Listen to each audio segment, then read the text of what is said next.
So, Ms. Davis, we asked you to analyze a few races that are very tight in the Senate, Pennsylvania being the first one. How do you see it? If the election was held today, I definitely think that Dr. Oz would probably pull it out. I think the dynamic there would be that how much does Doug Mastriana, who's the governor's candidate, pull him down? But the direction of the campaign is definitely going in Oz's direction. So I would And put that in the Republican win column. why do you say that? Why do you say Oz has momentum? Well, his crime message, as well as the economy and the inflation, I mean, I think the country in general is starting to really have a problem with how much their gas is costing, how much their hamburgers are costing, how much, the interest rates are going up. And I think that people realize that their life is not anything better. And so if you Okay, talk so about it's not anything he's doing. It's a national trend that things are bad everywhere, which they are. That might help Oz defeat Fetterman, right? Fetterman. The but guy's also Fetterman's a really bad candidate for yeah. I mean, he Pennsylvania. scares me. I can't even say his name. He's got tattoos. I mean, what do we have? Motorcycles in Harrisburg now? Is that? I don't know what's going on there. Well, But I'm a anyway, Pittsburgh girl, and someone working for Bernie Sanders is not something that Pennsylvania votes for. no. But the Philadelphia Democratic machine, that means almost everything in Pennsylvania, and I don't know where they are on this race. So let's go to Nevada. I have predicted that Laxalt, the Republican candidate, will win. How do you see it? Same. I think that he's trending in the right direction. I think that Senator Cortez Masto has always been a weak candidate. I definitely think the NRSC is probably more surprised than anything that the candidate's doing so well this far out, but I think he pulls it off. Now, I don't know what the NRSD is. Tell me what that is. Oh, sorry, the National Republican Senatorial Committee. I mean, I think that some of these other races that we thought we were going to be playing in a little bit differently, maybe New Hampshire, which we're not anymore, but Nevada is something that they've always concentrated on, but I don't know if anyone has realized the good place that they are in right now. Obviously, a lot more money is going to be spent there in the last couple weeks. Well, it's again a mobile, the unions in Las Vegas, Democrat machine there. Rest of Nevada is fairly conservative. So you think Bolduc, the Republican in New Hampshire, is toast, huh? I do. I mean, the polls are, I wouldn't say toast. I mean, it depends if this is going to be a 51-49 night for the Republicans, or if we're going to be able to pick up 54 seats. I mean, the other races that I think that we should watch are not only New Hampshire, but also Colorado and also Washington State. And those are the three that I think are the sleeper candidates on the Republican side that we have a chance to win if we have a really good night. Okay, but what does a really good night mean? I don't know what that means. Does that mean I think that it's a 53-54 working majority in the Senate where you're not 50-50. No. But a really good night means more Republicans come to the polling places than Democrats. See, I think a lot of Democrats may stay home because they're getting hosed too, and they may just go, I'm not gonna come out. What I'm trying to say is Republicans seem to be more motivated to vote than Democrats this time around. Absolutely. And I don't personally believe that the Dobbs decision or the abortion decision will bring out a lot of voters. Why? Why don't you believe that? The press is pounding that every day. I think it's a press issue. Now, going back to Pennsylvania, that's somewhere where it could impact Oz in regards to the Philly area.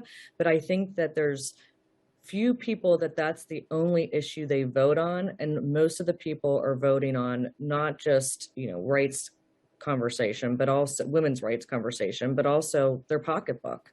And if you look at some of the polling right now, and granted, I don't believe in polls all the time these days, but 61% of the people are saying that they care about the economy, and 21% are saying that they care about the women's rights issues. Yeah, I mean, it's their top issue.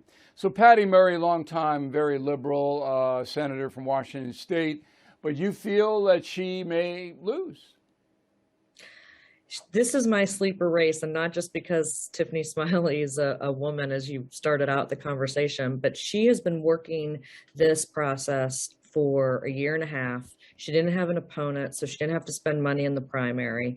The NRSC the National Republican Senatorial Committee has backed her from the beginning, and she is in the margin of error right now. And actually, Senator Murray had to go up against her and spend money starting in June, which was kind of unheard of. So Tiffany feels that, and she felt at that time, that if Murray's putting money in against her already for negative ads, has a true chance to win. Yeah, again, it's all Seattle, Kings County, rest of the state's fairly conservative.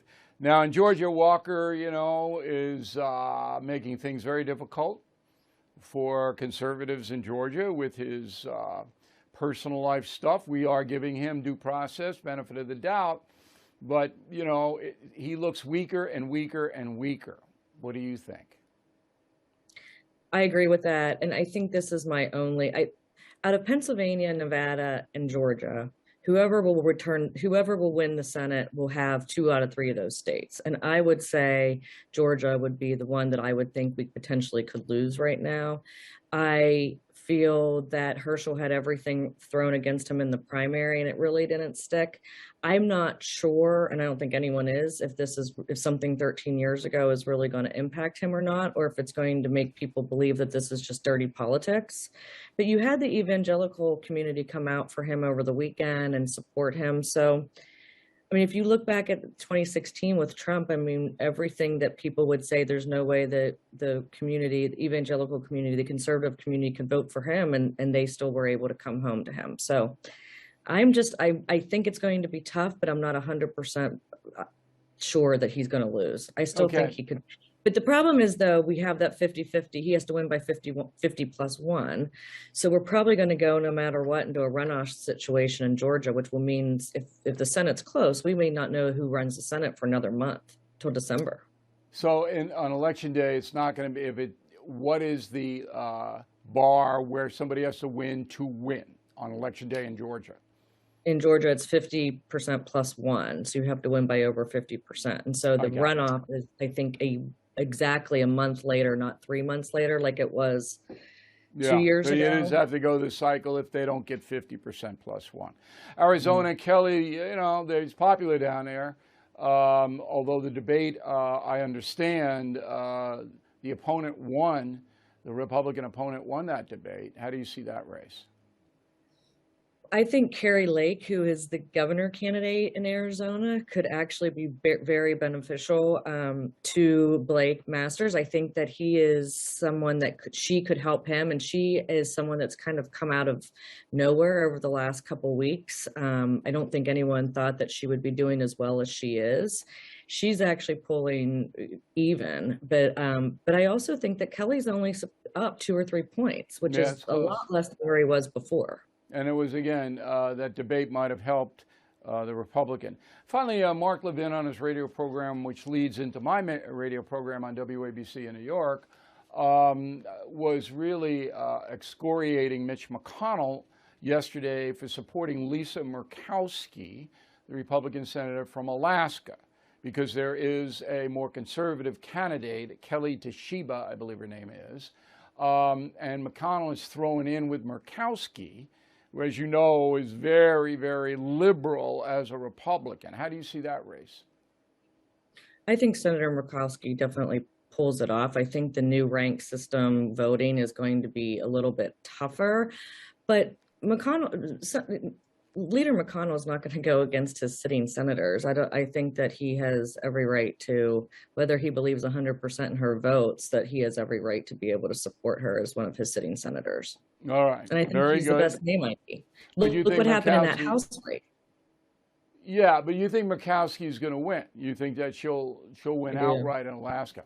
All right. I'm not so sure about that. I think I might depart here and say Toshiba, because Murkowski really is not a traditional Republican, as you know.